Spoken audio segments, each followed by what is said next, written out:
with me. I want to go now to Ambassador Christopher Hill, joining me on the phone. He was the Assistant Secretary of State for East Asia and Pacific Affairs under President George W. Bush. Ambassador Hill, when you heard this, what was your reaction? Should Trump have had this conversation with the President of Taiwan?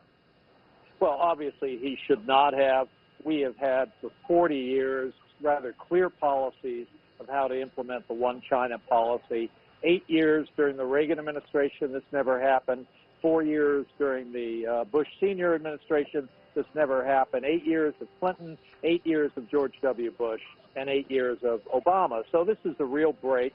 Obviously, it was an example of what is all too often happening now with this incoming administration, this tendency to wing it.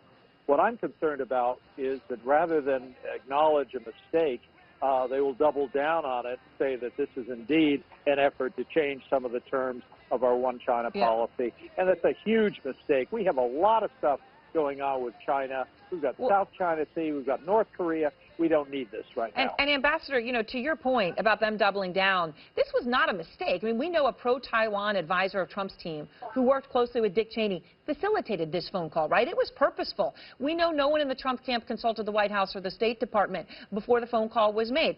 Was it done on purpose in secret?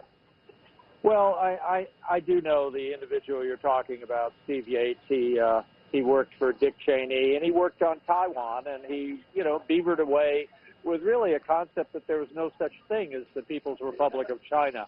Well, there is, and this shouldn't have been done.